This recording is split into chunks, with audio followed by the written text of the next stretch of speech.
Hello students, कैसे हैं आप सब। आई थिंक आप लोग बहुत अच्छे से होंगे। प्रीवियस लेक्चर में मैंने आपको सिखाया था Coulomb's law in vector form, what is charge, quantization of charge, ऐसे डिफरेंट टॉपिक मैंने आपको सिखाया बेटा। आज के लेक्चर में हम लोग बात करेंगे electric field. Very important topic होता है 12th के पॉइंट ऑफ व्यू से। चाहे बच्चा जेईई आई नीट का प्रिपरेशन कर रहा हो तो उसके पॉइंट ऑफ व्यू से और ज्यादा इंपॉर्टेंस हो जाता है। तो आप लोग भी पेन एंड पेपर निकाल लीजिए और मेरे साथ नोट करते रहिए। हेडिंग लिखेंगे इलेक्ट्रिक फील्ड। क्या लिखेंगे बेटा? Electric field.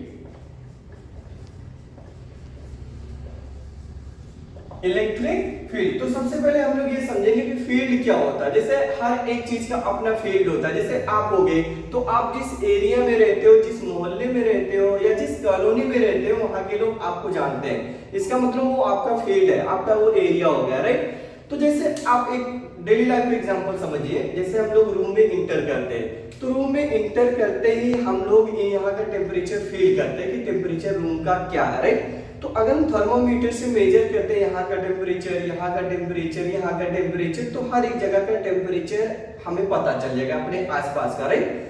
तो ये जो टेम्परेचर का फील्ड है तो इसको बोलते हैं टेम्परेचर फील्ड। क्या बोलते हैं बेटा? Temperature field. यानी इस पूरे रूम में टेम्परेचर स्प्रेड आउट है और इक्वली है, हर एक जगह का टेम्परेचर क्या सेम है, तो इसको बोलते हैं टेम्परेचर फील्ड। दूसरी अगर हम लोग बात कर रहे हैं, ऐसा वेलोसिटी फील्ड होता है। क्या होता है? Velocity field. जैसे ये वाटर फ्लो कर रहा है या प्रेशर की बात कर लो, प्रेशर की एग्जांपल ले रहा हूं। तो जैसे यहाँ का प्रेशर मैंने मेजर किया, यहाँ का प्रेशर मेजर किया, यहाँ का किया, यहाँ का किया, तो एक जगह का ये मतलब इस पॉइंट के हर एक जगह का प्रेशर क्या मिला? सेम मिला, तो उसको बोलते हैं प्रेशर फील्ड। क्या बोलते हैं बेटा? Pressure field. मतलब ये फील्ड बन गया, नाम दिया जा रहा है प्रेशर फील्ड और अपना टेम्परेचर फील्ड बोला। ऐसे वाटर सपोज फ्लो कर रही है, ये वाटर फ्लो कर रही है, राइट। तो अगर हम इस जगह का वेलोसिटी मेजर करें तो इस जगह का वेलोसिटी मुझे पता चल जाएगा, तो इसको बोलते हैं वेलोसिटी फील्ड। समझा ना? तो ऐसे अपना आप 11 में पढ़ के आ रहे हो ग्रेविटेशनल फील्ड। क्या पढ़ा था आपने? Gravitational field. अगर एक मास है तो मास क्या करता है? अपने आसपास एक फील्ड क्रिएट कर देता है, जिसके फील्ड में दूसरा मास जब आता है तो एक्सपीरियंस करता है फोर्स ऑफ अट्रैक्शन का। तो जो पूरा फील्ड होता है उसको बोलते हैं ग्रेविटेशनल फील्ड। और ग्रेविटेशनल फील्ड को हम लोग क्या लिखते थे बेटा? फोर्स पर यूनिट मास। क्या लिखते थे? फोर्स पर यूनिट मास। यानी आई थिंक आपको याद होगा, तो जो ग्रेविटेशनल फील्ड होता था, ग्रेविटेशनल फील्ड, तो ग्रेविटेशनल फील्ड को हम लोग स्मॉल जी से लिखते थे बेटा। ये हम लोग लिखते थे F vector upon m not, suppose that हमने ले लिया न्यूटन पर केजी, ये यूनिट बनेगा। तो ये ग्रेविटेशनल फील्ड होता है। जैसे आप इस मार्कर को आप रिलीज करोगे, छोड़ोगे, ड्रॉ करोगे, तो आपको पता है ये डाउनवर्ड जाएगा, यानी towards the centre of earth की तरफ जाना ही जाना है। जैसे ये दोनों मार्कर हो गए तो ये आपस में क्या करता है, ये मार्कर जो है अपने आसपास एक फील्ड क्रिएट करके रखा, ग्रेविटेशनल फील्ड। अगर इसके फील्ड में ये आता तो इसको फील होगा कि मुझे अट्रैक्ट कर रहा है ये मार्कर, राइट। तो ये फील्ड बन गया। तो समझा ना, फील्ड ये होता है। तो ऐसे हम लोग को पढ़ना है इलेक्ट्रिकल फील्ड क्या होता है या इलेक्ट्रिक फील्ड क्या होता है। तो सपोज दैट हमने आपको ऑलरेडी समझाया कि चार्ज के बारे में आपको बताया कि चार्ज क्या होता है, पॉजिटिव होता है, नेगेटिव होता है, राइट। तो जो पॉजिटिव चार्ज होता है या नेगेटिव चार्ज होते हैं तो एक फील्ड क्रिएट करते हैं, इमेजिनरी लाइन, मतलब इमेजिनरी बोल सकते हैं हम लोग लाइन को। तो वो चार्ज क्या करता है? अपने आसपास एक इफेक्ट डाल देता है, राइट। तो उस इफेक्ट को हम लोग यहाँ पे बोलेंगे इलेक्ट्रिक फील्ड। क्या बोलते हैं बेटा? Electric field. जैसे मैं आपको डायग्राम से समझाता हूँ, इसको रफ कर दे रहा हूँ, ओके। देखो, सपोज दैट आपने कंसीडर कर लिया कि यहाँ पे एक चार्ज मान लिया, कितना? कैपिटल Q, ये कैपिटल Q चार्ज है। तो ये क्या करता है? चार्ज अपने आसपास एक फील्ड क्रिएट करेगा। तो उस फील्ड को हम लोग एक एरो से ड्रा करेंगे, क्योंकि आपको पता है जो वेलोसिटी होता है वो भी वेक्टर होता है, फोर्स क्या होता है? एक वेक्टर क्वांटिटी होता है। क्या होता है बेटा? वेक्टर क्वांटिटी होता है। तो ये चार्ज क्या करता है? अपने आसपास एक फील्ड क्रिएट करेगा, ये ऐसे, और ये अप टू इनफाइनाइट तक जाएगा, बीच में कहीं एंड नहीं होता। ये देखिए, ये ऐसे आउटवर्ड डायरेक्शन हम लोग बोलते हैं। इसकी जो डायरेक्शन हो जाएगी किधर होगा बेटा? आउटवर्ड डायरेक्शन हो जाएगी। तो देखो यहाँ पे ये जो चार्ज है प्लस Q हम लोगों ने कंसीडर किया, तो अपने आसपास एक फील्ड क्रिएट किया, और इस फील्ड में अगर कोई दूसरा चार्ज आएगा तो वो एक्सपीरियंस करेगा, या तो मुझे कोई अट्रैक्ट कर रहा होगा या कोई रिपेल कर रहा होगा। अगर ये चार्ज पॉजिटिव हो, दूसरा भी पॉजिटिव है, तो जब इसके एरिया में इंटर करेगा तो उसको लगेगा यार मुझे कोई रोक रहा, मुझे कोई धक्का दे रहा, राइट। या नेगेटिव होगा तो जैसे जैसे इसकी तरफ जाएगा ऐसा लगेगा मुझे तेजी से खींच रहा, राइट। तो एक्सपीरियंस करता है। तो ये जो फील्ड होता है इसके आसपास नियर अबाउट, यानी जो सराउंडिंग एरिया होता है उसको हम लोग बोलते हैं इलेक्ट्रिक फील्ड। समझा ना अभी? तो देखो जैसे आप बोलो आपका एरिया होता बहुत बड़े गुंडे हो, तो जो दूसरा लोग आएगा तो उस एरिया में डरेगा, भाई साहब वो बहुत बड़ा गुंडा है, अगर हम कुछ भी गलती करेंगे तो मार देगा मुझे, तो वो आपका एरिया बन गया। ऐसे सिमिलरली इलेक्ट्रिक फील्ड होता है। क्या होता है? Electric field. तो आप इसमें डेफिनेशन लिख सकते हो, स्पेस अराउंड अ चार्ज, क्या लिखेंगे? Space around a charge, space around a charge in which, क्या लिखेंगे बेटा? And in which another charge experience force of attraction or repulsion, force of attraction or repulsion is known as electric field। क्या लिखेंगे बेटा? Electric field. देखो simple मैंने definition यहाँ पे लिख दिया, आप इनको नोट कर सकते हो। मैंने क्या लिखा? रीजन अराउंड अ चार्ज, या स्पेस भी बोल सकते हो, space around a charge in which another charge experience force of attraction और repulsion is known as electric field. यानी ये जो चार्ज है, मान लीजिए इसका जो इफेक्ट है इतने एरिया में है, तो ये जो स्पेस है, ये चारों तरफ की इसकी जो सराउंडिंग है उसको हम लोग बोलते हैं इलेक्ट्रिक फील्ड। और ये इमेजिनरी लाइन होती है। क्या होता है? इमेजिनरी, सिर्फ इमेजिन किया जाता है, एक्सपीरियंस किया जाता है, राइट? अब सोचो अगर हम यहाँ पे कोई चार्ज कंसीडर किया, सपोज दैट Q0, और Q0 इस पूरी चैप्टर में फेमस नाम है इसका, बोलते हैं पॉजिटिव टेस्ट चार्ज। इसका क्या नाम है बेटा? Positive test charge, positive test charge के नाम से इसको जानते हैं। तो देखो जब इस चार्ज को इसके रीजन में, सपोज दैट ये पॉइंट है A, इस पॉइंट पे इसको यहाँ पे लाओगे तो ये चार्ज क्या करेगा? एक फोर्स एक्सपीरियंस करेगा कि मुझे यार कोई रिपेल कर रहा। क्या कर रहा? रिपेल करा। और ये लोग हम लोग बोलते हैं इस बुक में कि ये जो चार्ज है ये इलेक्ट्रिक फील्ड नहीं क्रिएट करेगा, ओनली यही करता है, ये सिर्फ एक्सपीरियंस करता है। बहुत पॉइंट चार्ज होता है, बहुत छोटा होता है, राइट? तो ये क्या करता है? एक्सपीरियंस करता है, या तो इसको अट्रैक्ट करेगा कोई, या रिपेल करेगा। तो अब ये बात आ रही कितने फोर्स से एक्सपीरियंस कर रहा है, यानी वो फोर्स स्ट्रांग है या वीक है। तो इसके लिए एक वर्ड आ जाता है इलेक्ट्रिक फील्ड इंटेंसिटी। क्या बोलते हैं? Electric field intensity. I think आपको समझ में आ गया ना कि जो चार्ज होता है, चार्ज के आसपास का जो एरिया होता है, स्पेस होता है, उसको हम लोग इलेक्ट्रिक फील्ड बोलते हैं। उस इलेक्ट्रिक फील्ड में अगर कोई चार्ज आता है तो क्या करता है? वो इलेक्ट्रिक फोर्स को क्या करता है? एक्सपीरियंस करता है, राइट? तो देखो हाँ ये बात आ गई। अभी हमने बोला कि इलेक्ट्रिक फील्ड की डायरेक्शन किधर होती है? जिधर फोर्स की डायरेक्शन होती है उधर इलेक्ट्रिक फील्ड की डायरेक्शन होती है। जैसे ही समझ लो ये आपने चार्ज क्यों माना, राइट? ये पॉइंट कहाँ पे है बेटा? P पे। तो देखो जो फोर्स की डायरेक्शन है, मैं मान ले रहा हूँ ये ऐसे है, this is the direction of force. इस पे फोर्स लग रहा होगा, कोई दूसरा चार्ज लगा रहा होगा ना इस पे फोर्स, तो इस पे फोर्स इधर लग रही होगी, ये फोर्स की डायरेक्शन है, राइट? तो इलेक्ट्रिक फील्ड की डायरेक्शन किधर होगी? ये मान लो पॉइंट P है बेटा, ये पॉइंट P, तो P पे इलेक्ट्रिक फील्ड की डायरेक्शन ये इधर ही होगा, जिस डायरेक्शन में आपका फोर्स होगा। तो इलेक्ट्रिक फील्ड को E से हम लोग रिप्रेजेंट करेंगे। Electric field is represented by capital E। किससे बेटा? Capital E। तो ये आप लिख लोगे, जिधर फोर्स होगा उसी की डायरेक्शन में आपका इलेक्ट्रिक फील्ड होगा। ये बात आपको याद रखना है, ठीक है ना? तो नेक्स्ट हेडिंग लिखोगे इलेक्ट्रिक फील्ड इंटेंसिटी। क्या लिखेंगे बाबू? Electric field intensity. देखो यहां पे हम लोग लिखेंगे हेडिंग इलेक्ट्रिक फील्ड इंटेंसिटी,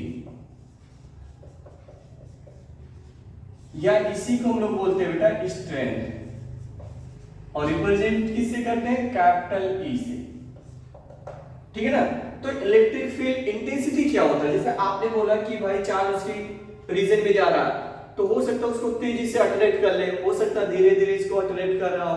तो ये समझ में आता है वो फील्ड का मतलब वैल्यू कितना आ सकती है, स्ट्रांग है या वीक है, कितनी एक न्यूमेरिकल वैल्यू आएगी। तो उसको हम लोग बोलते हैं इलेक्ट्रिक फील्ड इंटेंसिटी या स्ट्रेंथ बोलते हैं उसको, ठीक है ना?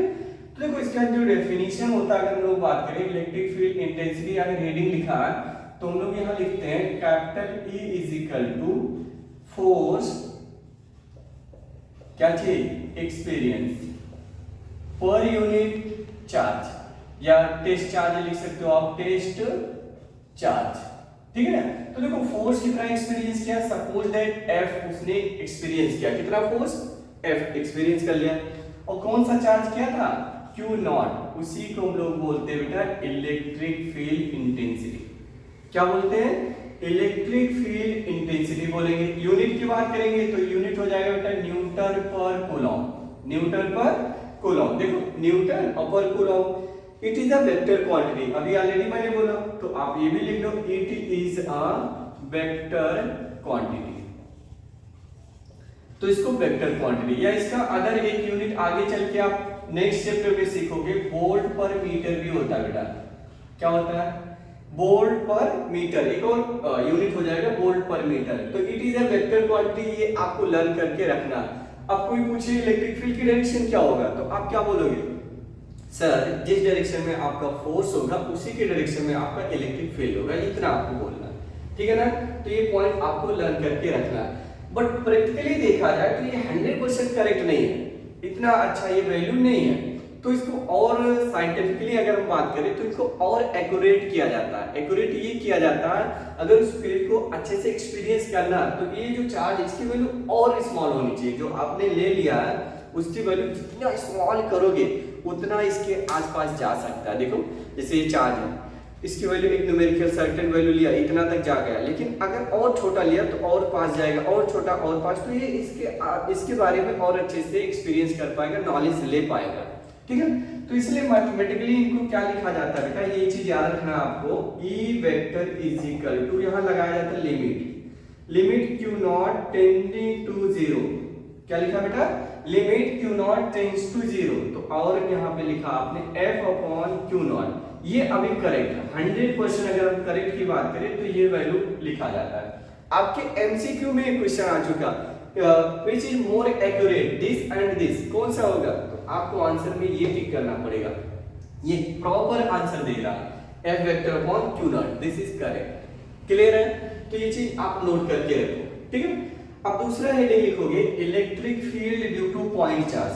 क्या लिखेंगे बेटा, electric field due to point charge, electric field due to point charge, ये आपने हेडिंग लिखा, electric field due to point charge. अब एक चार्ज हमने कंसीडर किया, सपोज दैट Q, कितना माना, लेट अ चार्ज Q, यहाँ पे एक चार्ज आपने मान लिया Q, कितना +Q, ये कोई पॉइंट है, मान लीजिए A पॉइंट, और एक दूसरा चार्ज आपने कंसीडर कर लिया यहाँ पे Q नॉट, वही टेस्ट चार्ज है बेचारा, क्या नाम है, पॉजिटिव टेस्ट चार्ज, ये पॉइंट है P। तो क्वेश्चन ये पूछा जा रहा है, अगर यहाँ से R डिस्टेंस पे है तो electric field at point P क्या होगा, find the electric field at point P, right. तो देखो सबसे पहले ये बात करो कि ये जो चार्ज है, इस चार्ज पे फोर्स लगाएगा, किधर लगाएगा, इस डायरेक्शन में, आपको फोर्स की वेक्टर आ जाएगी। इसका मतलब इसी के डायरेक्शन में आपका इलेक्ट्रिक फील्ड भी रहेगा। अगर इस डायरेक्शन में फोर्स है तो फोर्स की डायरेक्शन में आपका इलेक्ट्रिक फील्ड होता है। तो सबसे पहले ये बात करो, कूलॉम फोर्स कितना आ रहा है यहाँ पे, यानी कोलॉम्बियन फोर्स अगर हम लोग बात करें, यहाँ लिखता हूं मैं, ध्यान से समझना, कूलॉम फोर्स। तो कूलॉम फोर्स कितना आएगा यहाँ पे, बोलिए, आपको आई थिंक नॉलेज होगा, आप बोलोगे sir F is equal to 1/4 pi epsilon not Q not, यानी Q और Q2 लिखते थे हम लोग, तो Q not divided by R square, ये हम लोग लिखते थे, राइट। बट हमें पता है कि जो इलेक्ट्रिक फील्ड होता है ये होता है F अपॉन Q नॉट, अगर न्यूमेरिकली लिखेंगे तो F अपॉन Q नॉट लिखेंगे, ठीक है ना।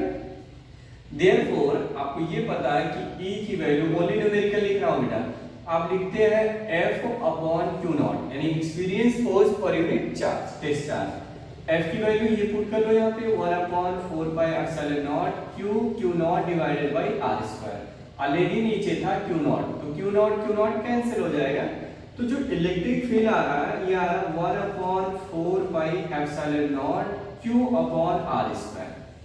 ये फार्मूला आपको लर्न करके रखना बेटा, न्यूटन पर कूलम। F की वैल्यू कितना आया, 1/4, E की value 1/4 pi epsilon not Q upon R square newton per coulomb, unit जरूर बोलिएगा, ओके। अब इसी चीज को हम वेक्टर फॉर्म में अरेंज कर सकते हैं, तो E वेक्टर, यानी आप इसको लिख सकते हो इन वेक्टर फॉर्म, इन वेक्टर फॉर्म। तो देखो कुछ करना नहीं है, एक्स्ट्रा आपको मेहनत नहीं करना। यहाँ पे ऑलरेडी कूलॉम्स लॉ में सीख चुके हैं 1/4πε0 q अपॉन, यहाँ पे क्या लिखूंगा बेटा, r वेक्टर का square into r unit vector.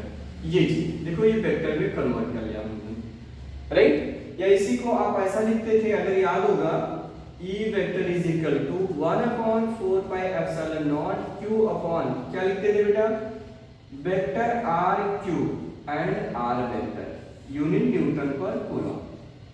Clear है ना, इतना आपको समझ में आया। तो electric field due to point charge, always answer ये बोलोगे 1/4πε0 q अपॉन r स्क्वायर। क्या बोलेंगे बेटा, 1/4πε0 q बाई r स्क्वायर। अब थोड़ा सा हम ग्राफ भी यहाँ पे ड्रा कर ले रहे हैं कि इलेक्ट्रिक फील्ड की जो वैल्यू है विद डिस्टेंस कैसे चेंज करें, क्योंकि देखो r की वैल्यू हम बढ़ा रहे हैं तो इलेक्ट्रिक फील्ड चेंज हो रही है। कोई बच्चा कहेगा नहीं सर मुझे यहाँ नहीं चाहिए, मुझे यहाँ चाहिए, नहीं मुझे यहाँ चाहिए, मुझे वहां चाहिए, कहाँ, वहां इंफिनिटी भी चाहिए। तो क्या बात मानेंगे उसकी, मानना तो पड़ेगा भाई। देखो आप जो बोलते हो उसकी बात तो मुझे मानना पड़ेगा ना।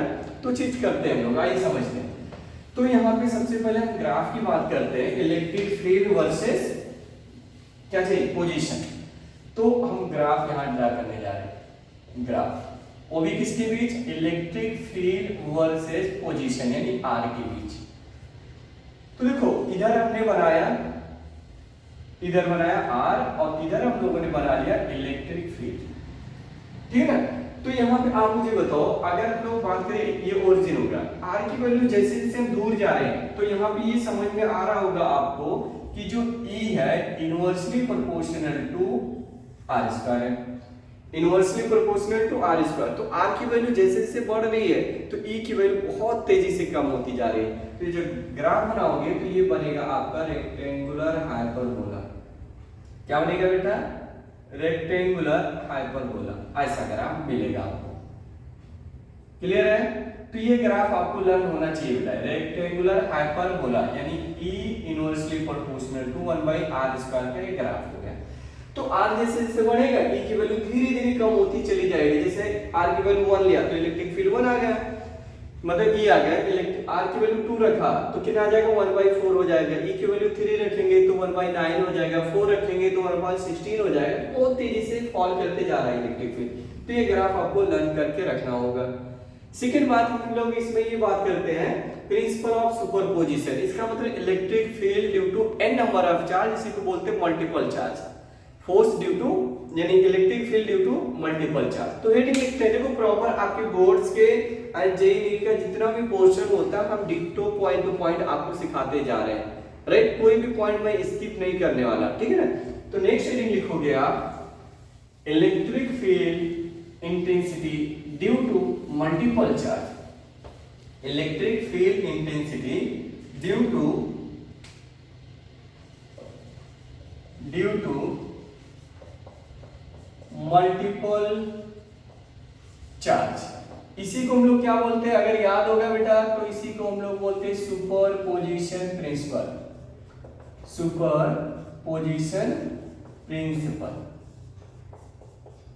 ये आपने सीख लिया है ऑलरेडी, आपको पता, आपको नॉलेज है इसके बारे में अच्छे से। सुपरपोजिशन हम लोग क्या करते हैं, वेक्टोरियली उसको ऐड करते हैं, E1 vector plus E2 vector plus E3 vector dot dot करके हम लोग लिखते हैं En वेक्टर, ठीक है ना।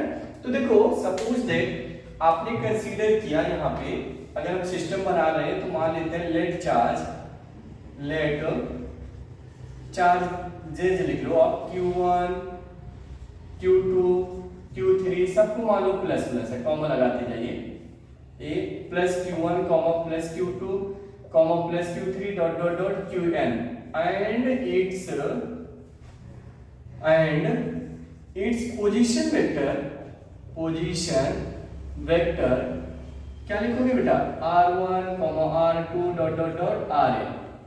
Then electric field at point P, तो एक कोई पॉइंट हम सिलेक्ट करते हैं रेंडमली, उस पॉइंट पे सबकी वजह से इलेक्ट्रिक फील्ड की वैल्यू क्या आएगी। जैसे ये सोचो, अभी इसको मैं नहीं अलग से समझा रहा हूं, मान लो एक चार्ज आपने यहाँ पे माना Q1, एक यहाँ पे मान लिया Q2 और यहाँ पे मान लिया प्लस के Q3 मान लिया। कोई बंदा पूछ रहा है कि सर इस पॉइंट पे इलेक्ट्रिक फील्ड की वैल्यू आप बता दो, तो आप बोलोगे सर ये पॉजिटिव है, तो इलेक्ट्रिक फील्ड की डायरेक्शन ऑलवेज आउटवर्ड होता है जो पॉइंट आप सिलेक्ट करते हो। तो ये प्लस है तो इसकी वजह से इलेक्ट्रिक फील्ड की वैल्यू इधर आएगा, और उसकी वैल्यू क्या लिखोगे बेटा E1। नेगेटिव है तो इसकी डायरेक्शन आ जाएगी इलेक्ट्रिक फील्ड की टूवर्ड्स। ये सब ये आपको नॉलेज होना चाहिए बेटा। अगर पॉजिटिव है तो direction of electric field always outward बोलोगे, यानी फ्रॉम चार्ज से दूर चली जाएगी। नेगेटिव होता है तो इनवर्ड बोलोगे, यानी टर्मिनेट करती है इलेक्ट्रिक फील्ड, और जो पॉजिटिव होती है तो जनरेट करती है। ये चीज याद रखना आपको, ठीक। और इसकी वजह से इलेक्ट्रिक फील्ड की बात करें इस पॉइंट पे, तो आप बोलोगे सर इसकी जो डायरेक्शन है ये कुछ ऐसे आ जाएगा, इधर आ जाएगा आपका E3 वेक्टर। तो देखो इलेक्ट्रिक फील्ड इस पॉइंट पे कुछ ए इधर जा रही है, कुछ ए इधर जा रही है दूसरे चार्ज की वजह से, एक चार्ज की वजह से इधर जा रही है, तो इस पे नेट चार्ज कैसे लिखा जाता है, उसी को हम लोग बोलते हैं प्रिंसिपल ऑफ सुपरपोजिशन, ठीक है ना। यस, तो आइए हम लोग समझते हैं बेटा इलेक्ट्रिक फील्ड क्या होता है। तो यहाँ पे हम लोग इलेक्ट्रिक फील्ड ऐसे ही चार्ज मान लेते हैं रेंडमली। मान लीजिए आपने एक सिस्टम मान लिया, ये सिस्टम है बेटा, एक चार्ज यहाँ पे Q1, यहाँ पे Q2, यहाँ पे बेटा Q3, यहाँ पे मान लीजिए Q4, ऐसे लास्ट में मान लीजिए Qn। और क्वेश्चन ये पूछा जा रहा है इसकी वजह से इस पॉइंट पे इलेक्ट्रिक फील्ड क्या होगा, इसकी वजह से इस पॉइंट पे इलेक्ट्रिक फील्ड क्या होगा, इसकी वजह से इस पॉइंट पे, इसकी वजह से इस पॉइंट पे, एंड इसकी वजह से इस पॉइंट पे इलेक्ट्रिक फील्ड की वैल्यू बता दो आप। ये देखो, क्योंकि ये पॉजिटिव चार्ज है तो सब की डायरेक्शन आउटवर्ड होगा, किसकी किधर होगा बेटा, आउटवर्ड। तो इस पॉइंट पे नेट इलेक्ट्रिक फील्ड क्या होगा वो मुझे नहीं पता किधर आएगा, वो सॉल्व करने पर आपको पता चल जाएगा। तो इस पॉइंट पे इलेक्ट्रिक फील्ड की वैल्यू क्या होगा, ये n नंबर ऑफ चार्ज की वजह से। तो इसको आप ऐसे लिखोगे E vector is equal to E1 vector plus E2 vector और plus E3 vector dot dot dot En vector, ये ऐसा लिखोगे। और इनका डिस्टेंस मान लो R1 है, R2 है, R3 है, जो भी है, ये R2 इसको मान लो, और ये है आपका R4, ये आपका Rn, और ये रहेगा R3। क्लियर है ना। तो आप मुझे बताओ इसको फार्मूला अगर नीड है आपको लिखना 1/4πε0, क्या लिखेंगे बेटा, Q1/R1, वेक्टर हटा दो, R1 का square, 1/4πε0 Q2 divided bye R2 का स्क्वायर डॉट डॉट 1/4πε0 Qn/Rn का स्क्वायर। यहाँ बहुत सारी चीजें कॉमन है तो 1/4πε0 कॉमन ले लीजिए, फिर आप लगा दीजिए sigma notation, I going from 1 to n, तो यहाँ पे लिखोगे बेटा Qi/Ri का स्क्वायर।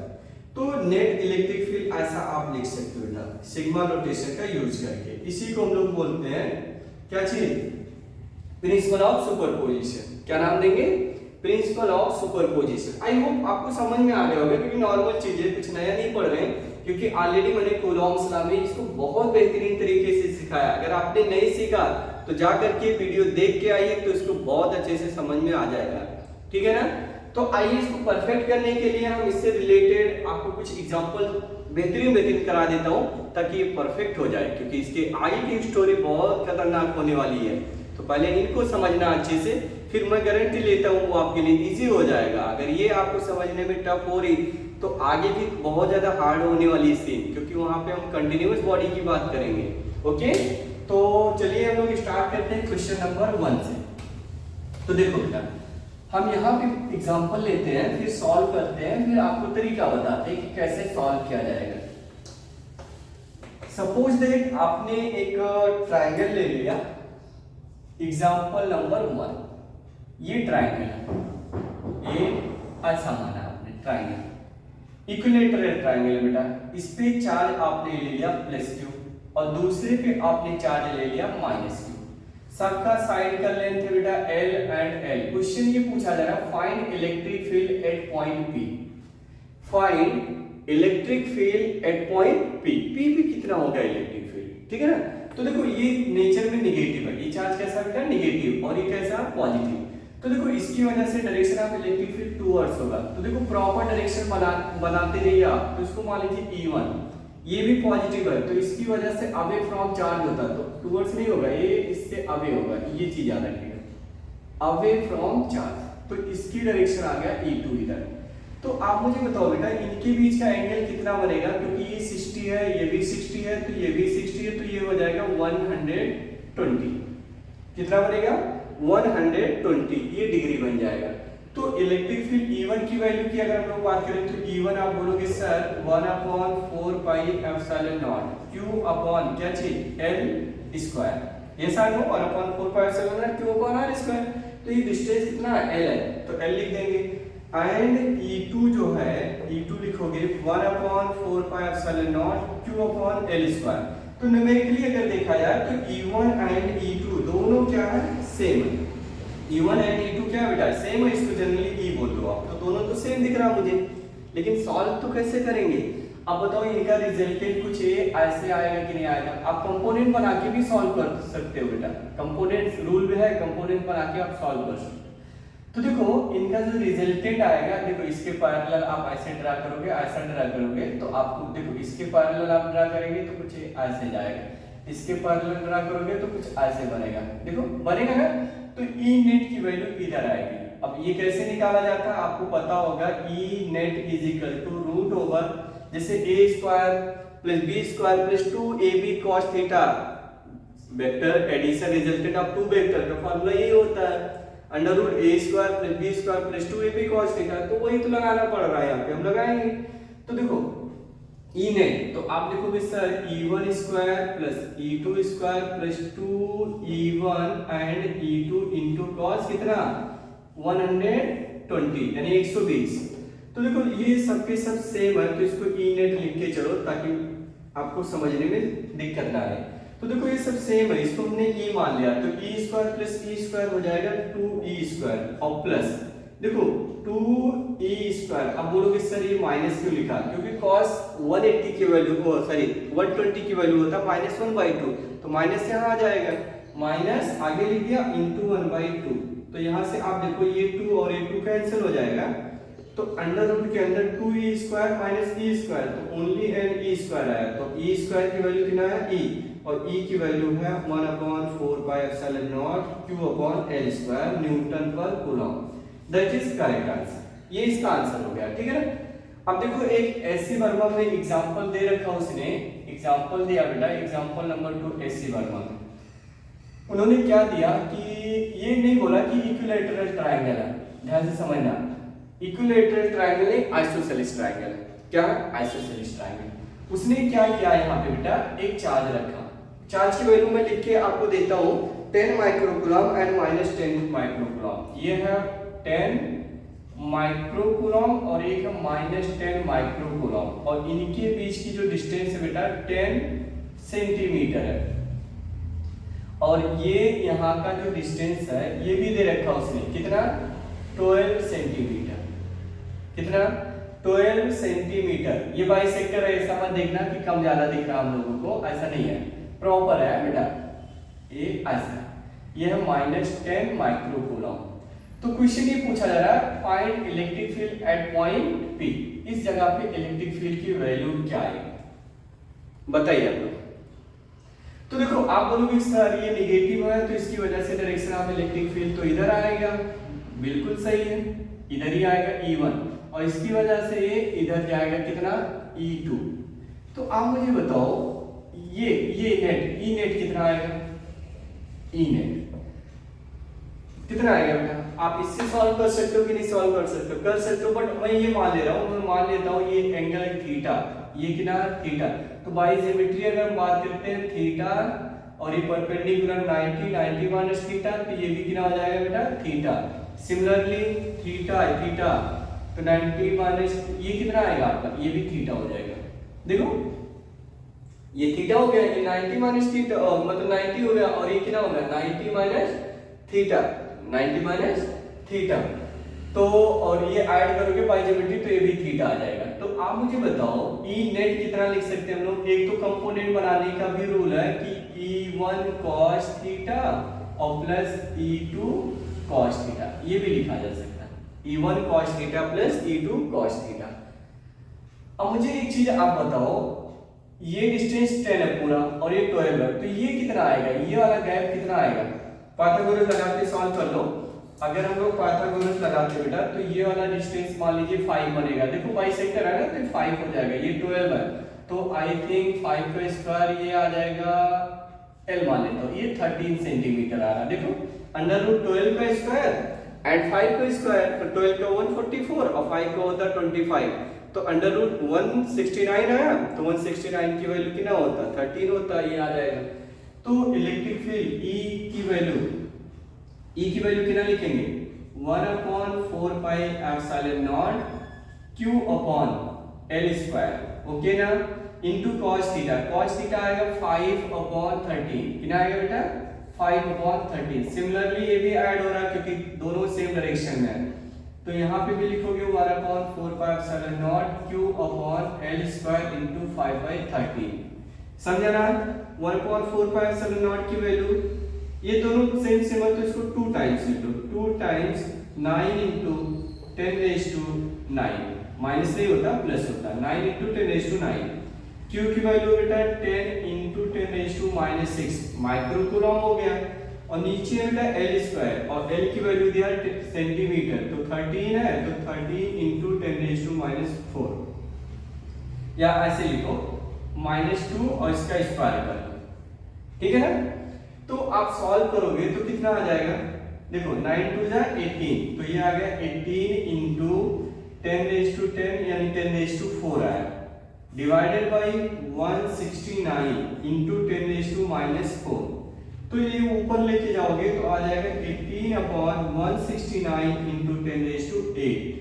तो देखो सॉल्व करने पर मैं आंसर डायरेक्ट लिख दे रहा हूं, तो सॉल्व करने पे आपको आंसर आ बेटा 4.1 इनटू 4.1 इनटू 10⁻6 आ रहा। अगर फाइनली हम सॉल्व करते तो आता 4.1 into 10⁻6 Newton per coulomb, simplify करने पर आएगा, है ना, क्योंकि 0.0 ये जब सॉल्व करते हैं 18/169 तो 0 पॉइंट कितना आएगा 0.041 आता है, राइट, और इनटू 10⁸ मल्टीप्लाई करोगे तो आपको ये आंसर आ जाएगा। तो मतलब कहने का मतलब ये है कि ऐसे क्वेश्चन आप इजीली सॉल्व कर सकते हो, खाली थोड़ा सा वेक्टर लगा करके। चलो एक और क्वेश्चन करा देता हूं तो क्लियर हो जाएगा, ये आप नोट कर लेना, अच्छे से कैलकुलेशन कर लेना एक बार। अगर आपको आंसर सेम आ रहा तो यस कमेंट करके जरूर बताइए, ओके। देखो सपोज दैट नेक्स्ट एग्जांपल ये है बेटा, अगर हम लोग एक स्क्वायर मान लेते हैं, रेक्टेंगल भी ले सकते हो बट हम यहाँ स्क्वायर मान लेते हैं। देखो एग्जांपल नंबर 3, तो थर्ड एग्जांपल हम लोग ये मानेंगे कि ये स्क्वायर है, क्या बेटा स्क्वायर,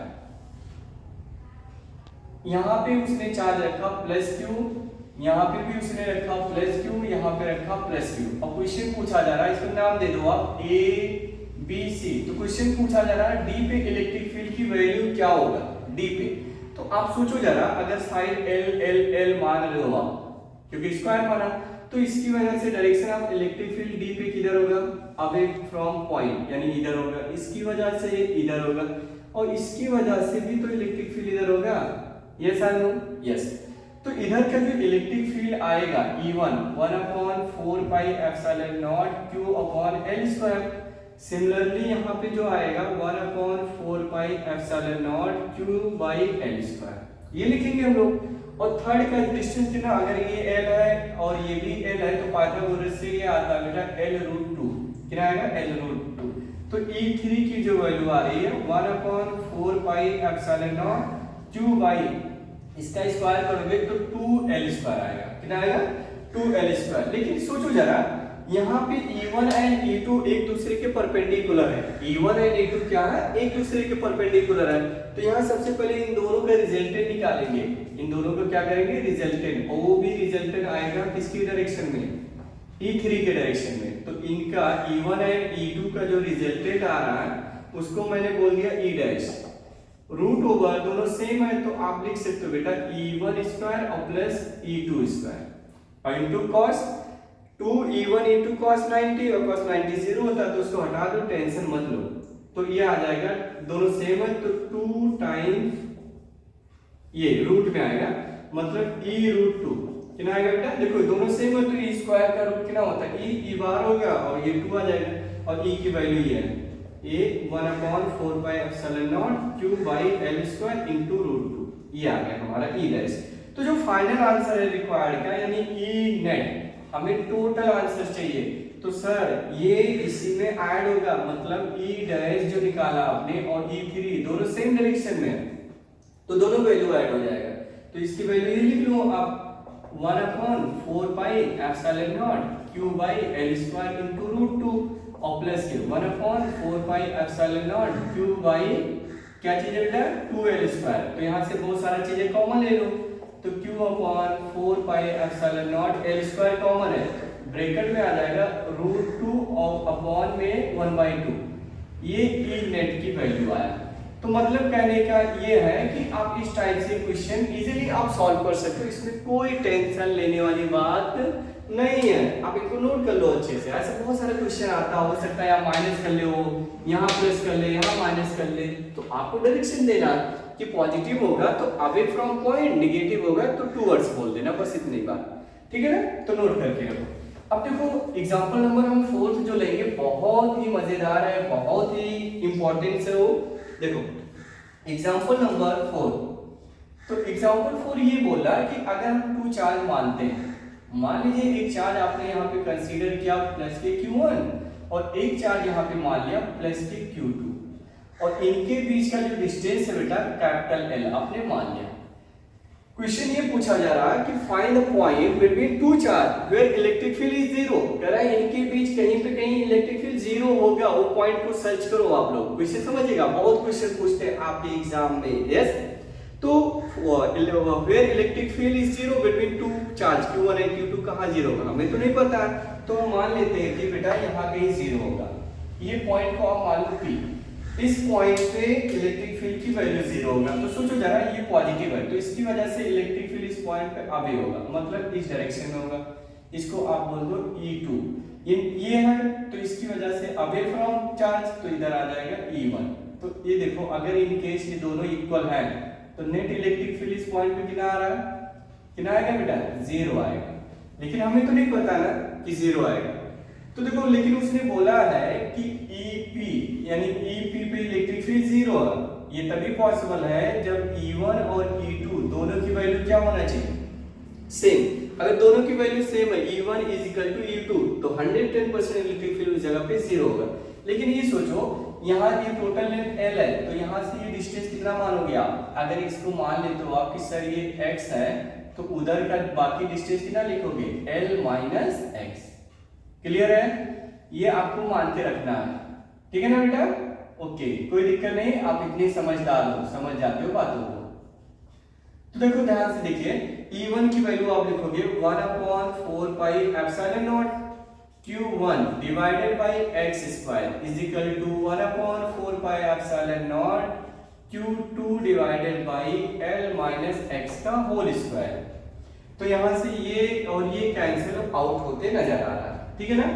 तो देखो जरा अगर आप ध्यान से देख पा रहे होंगे तो यहाँ पे आप लिख सकते हो क्या चीज, आपको लिखना है, क्या लिखेंगे हम लोग बोलो जरा, हम ये लिख लेते हैं, इसको इधर ले लेते हैं। तो L minus x upon x इसका whole square is equal to Q2 upon Q1, Q2 upon Q1। अब देखो जब स्क्वायर हटाएंगे तो क्या लिखेंगे बेटा अंडर रूट, तो L minus x upon x is equal to plus minus under root Q2 divided by Q1, ये हमने मान लिया। मल्टीप्लाई कर लो अब, तो L minus x is equal to क्या आएगा बेटा, तो आप बोलोगे सर ये आ जाएगा x into plus minus x under root Q2 upon क्या चीज Q1। अब इस x को उधर ले जाइए, उस साइड में जब लेके जाओगे तो आप मुझे बताओ L इज इक्वल टू, और x कॉमन ले लीजिए तो आप लिखोगे बेटा 1 plus minus under root Q2 upon Q1, ये लिखोगे आप। तो x की वैल्यू क्या आ रहा है, x की वैल्यू आप बोलोगे sir 1 upon 1 plus under root Q2 by Q1, ये अंडर रूट में और भी ये याद रखना प्लस माइनस, और इनटू में क्या लिखा है, ये x की वैल्यू आनी चाहिए, ये चीज याद रखिएगा बेटा। ये ट्रिक भी बोल सकते हो, ये ट्रिक है, अभी एक ट्रिक की तरह हम लोग सॉल्व करेंगे। तो क्या लिखा, कई कई बुकों ने ये डायरेक्ट लिख दिया, इसी को सिंपलीफाई करके x is equal to under root, ऊपर देखो Q1 जा रहा है एलसीएम लेने के बाद, और यहाँ पे आ जा रहा है, यहाँ पे क्या आएगा अंडर रूट, दोनों को लिख लो पहले, कोई दिक्कत नहीं, Q2 और प्लस अंडर रूट Q1, ये आप लिख सकते हो, और इनटू में एल। और अगर वो एक पॉजिटिव चार्ज है और दूसरा नेगेटिव चार्ज है तो अंदर इलेक्ट्रिक फील्ड जीरो नहीं होगा, बाहर होगा। तो उसके लिए x is equal to under root q1 upon under root q2 minus यहाँ पे लिख लेना q1 और इनटू में l। तो ये हमेशा याद रखना, स्मॉल चार्ज से डिस्टेंस मेजर करते हैं। जो ये डिस्टेंस मिलती है यानी where electric field is zero between two charges, अगर पॉजिटिव है तो किधर किधर रहेगा, नियर पॉजिटिव चार्ज। अगर वो हमारा नेगेटिव है तो हम लिखेंगे स्मॉल चार्ज की तरफ ही होगा हमेशा, तो यहाँ नेगेटिव रहेगा। ये ट्रिक याद रखिएगा, बहुत काम आता है बेटा। जैसे कि एग्जांपल लेता हूँ मैं, सपोज दैट यहाँ पे एक चार्ज हमने लिया प्लस के क्यू और दूसरा चार्ज हमने मान लिया यहाँ पे प्लस के 4q। क्वेश्चन ये पूछा जा रहा है कि इनके बीच इलेक्ट्रिक फील्ड कहाँ पे जीरो होगा, और इनके बीच का डिस्टेंस मान लीजिए है हम लोग का 2 सेंटीमीटर। कितना, 2 सेंटीमीटर। ये यहाँ पे हम मान लेते हैं 2 सेंटीमीटर है, ठीक है ना। तो हमें नहीं पता तो हम मान लेते हैं यहाँ पे ये x है, तो बचा हुआ डिस्टेंस बचेगा 2 माइनस x। अब इनको सॉल्व कर लीजिए, आंसर मुझे आंसर करके कमेंट करके बताइएगा। मैं तो डायरेक्ट निकाल लेता हूँ x की वैल्यू। देखो ये पॉजिटिव पॉजिटिव है तो इनके बीच इलेक्ट्रिक फील्ड इस पॉइंट पे जीरो होगा, तो x की वैल्यू ये वाला फार्मूला लगा लो, यही। इसी को तो सिंपलीफाई कर अंडर रूट q1, तो अंडर रूट q1 मतलब q divided by under root q2 कितना बेटा 4q और प्लस के अंडर रूट q। यस और नो, यस। और इनटू में क्या लिखा आपने, जल्दी बोलिए l। तो आप सिंपलीफाई करिए, अंडर रूट q अपॉन 2 का 4 का रूट कितना होता है 2, तो 2 रूट q, तो सब मिला करके हम लोग को मिलेगा 3 रूट q। ये q q कैंसिल हो जाएगा इनटू l, तो l/3 आंसर आएगा x की वैल्यू। अब सॉल्व करिए, इस मेथड से सॉल्व करिए, आंसर वही आएगा आपका। सॉल्व करके चेक कर लो आप, ठीक है ना। मजा आ रहा है, समझ में आया, यस।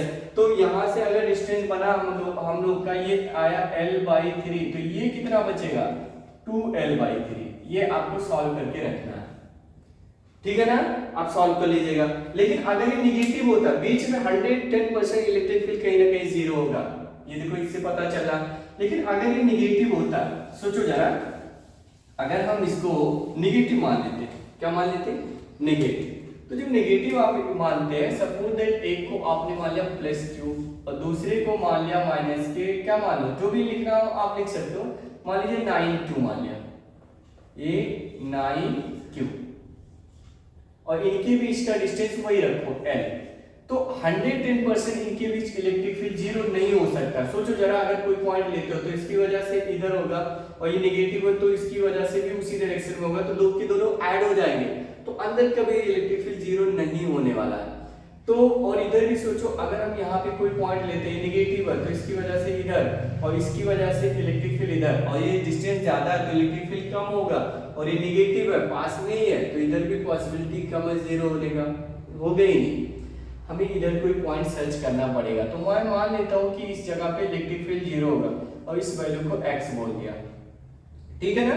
तो आप फिर फार्मूला लगाओगे वही चीज। तो देखो आप इसके लिए लिखोगे तो आप लिखोगे 1/4 pi epsilon not q upon x², और इसके लिए लिखोगे 1/4 पाई एप्सिलॉन नॉट 9q है तो 9q लिख लो, 9q divided by l plus x का होल स्क्वायर।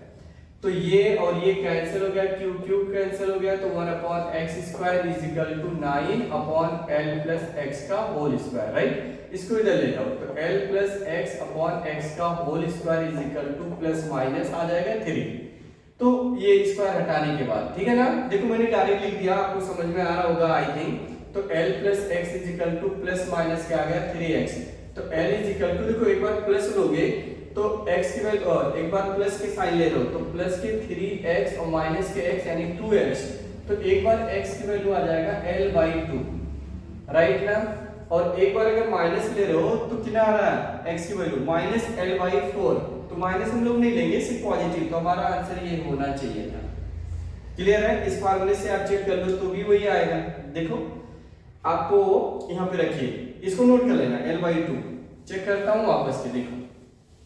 तो आपने मान लिया यहाँ पे कि जो नेगेटिव है तो स्मॉल चार्ज की तरफ हमारा इलेक्ट्रिक फील्ड जीरो होता है, तो x is equal to under root q upon बड़ा वाला चार्ज कितना था 9q। अब ये मत बोलना कि सर वो नेगेटिव है, क्या चीज, नेगेटिव है, नहीं सिर्फ न्यूमेरिकल वैल्यू लिया जाता है। साइन तो ऑलरेडी हमने लिखा फार्मूले में ना, तो माइनस, ये ट्रिक याद रखना, बहुत अच्छे अच्छे जेई में क्वेश्चन आ जाते हैं इस पे भी। और इनटू में एल, तो आप बताओ ऊपर के वही रहने दो, नीचे लिखोगे 9 का रूट होता है 3, तो 3 रूट क्यू माइनस के रूट क्यू, और इनटू में क्या लिखा एल, तो ऊपर आ गया रूट क्यू और नीचे हो गया देखो 3 माइनस 1, तो आपका आ जाएगा 2 रूट क्यू और into L, Q root Q cancel हो जाएगा तो l/2। देखो इस ट्रिक से भी आंसर सेम आया, यस और नो, यस। तो इससे भी आंसर सेम आना है, इसमें कोई दिक्कत नहीं आनी चाहिए आप लोगों को, ठीक है ना। तो देखो इलेक्ट्रिक फील्ड इतना ही हम लोग को यहाँ पे आज के डेट में समझना था। इलेक्ट्रिक फील्ड यहाँ पे कुछ और नया नहीं पढ़ना था, बस इतना ही हम लोग को सीख के रखना था। क्लियर है, ठीक है। तो देखो आज के लेक्चर में बस इतना ही बात करेंगे। नेक्स्ट वीडियो में मैं लेके आऊंगा electric field due to ring हो जाएगा, डिस्क हो जाएगा, लाइन हो जाएगा, या और भी बहुत सारी कंडीशन हो जाएगा। फिर इसके बाद मैं आपको सिखाऊंगा इलेक्ट्रिक फील्ड लाइन, या इसको बोलते हैं इलेक्ट्रिक फोर्स लाइन, है ना, कोई भी आप नेम दे सकते हैं। इनकी प्रॉपर्टीज वेरी इंपॉर्टेंट होते हैं, उनको लर्न करना होता है। तो नेक्स्ट वीडियो इसी का रहेगा, बट वो टॉपिक बहुत ही खास होने वाला है, बहुत ही इंपॉर्टेंस होने वाला है, क्योंकि मेरा यही मकसद है कि आप अपना स्टडी एकदम प्रॉपर वे से करो, अच्छे से करो, राइट, ताकि एग्जाम में अगर आप 95 98% लाते हो तो मुझे भी बहुत खुशी मिलती है, क्योंकि आप मार्क्स लाते हो, आपके साथ मेरा भी नेम होता है, किससे पढ़ा, सलाम सर से पढ़ा, राइट। तो आप मेहनत करिए, मार्क्स लाइए अच्छा, और अपने फील्ड में हमेशा स्ट्रांग रहिए, राइट। चलिए फिर मिलते हैं नेक्स्ट वीडियो में, बाय बाय, टेक केयर।